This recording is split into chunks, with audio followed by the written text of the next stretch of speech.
Hello everyone. In 1957, there was a place called the Land of God that was abandoned, Norkenstead town. People were all Catholic here. More than 400 people in the town were faithful to God. There was a man living here, Williard. He was a coward since childhood, always faithful to God and praying to him.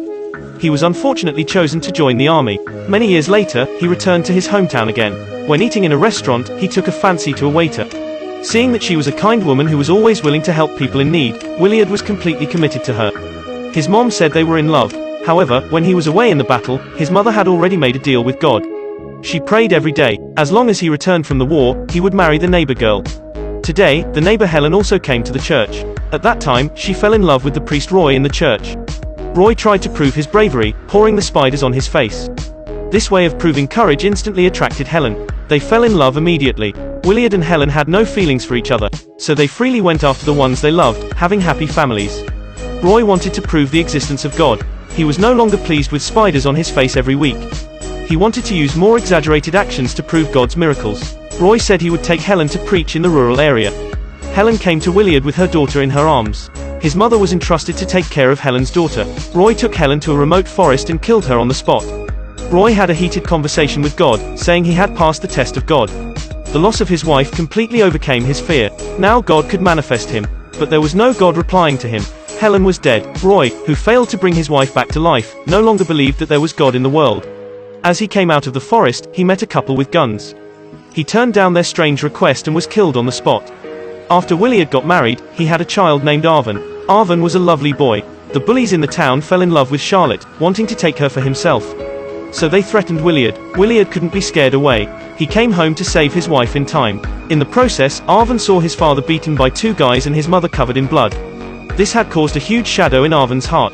Tragedy came to Williard one more time. Charlotte was suffering from cancer. The doctor said there was nothing he could do. Williard took Arvin to the back mountain to pray, but there was no improvement. Williard killed Arvin's pet dog and wanted to make a deal with God to save his wife.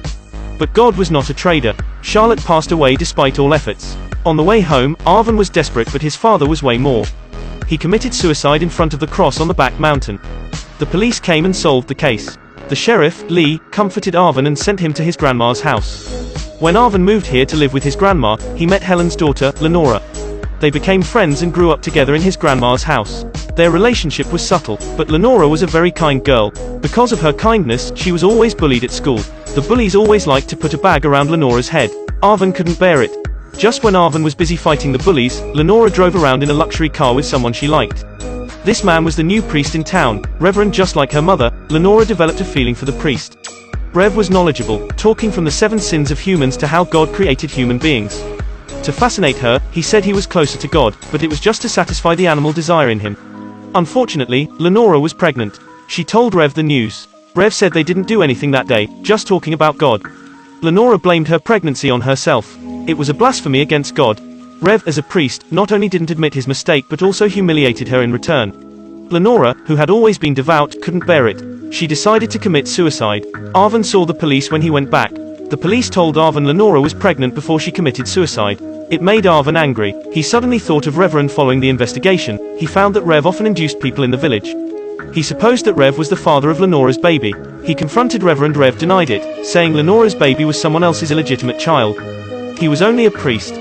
But Arvin's childhood experience made him understand sometimes priests were monsters.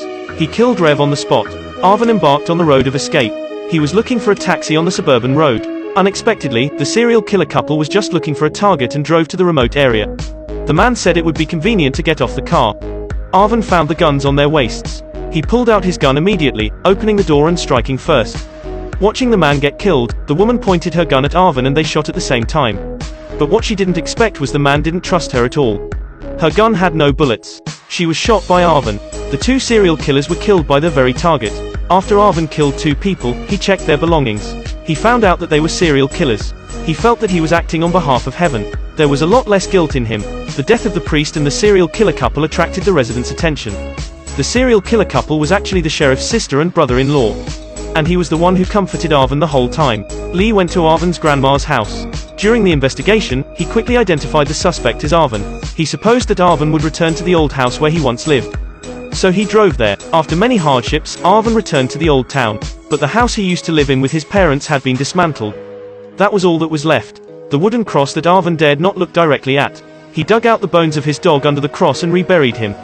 After that, he recalled his life with his parents. Just then Lee came. In the woods where the leaves were falling, Lee, who avenged his sister and Arvin, who defended himself, pulled out their guns at the same time. It was a pity that Lee's shot was just a second slower than Arvin's. Arvin left the woods alive. He got into a hippie's car. He wanted to leave this place full of evil, God's forsaken land. No one in the film was a good character. They committed crimes one way or another. So this place had become a place abandoned by God. The residents also became the forgotten ones. This thrill excited so many people. Many people thought that the last murderer could get away with his sin, but could he get away with repentance?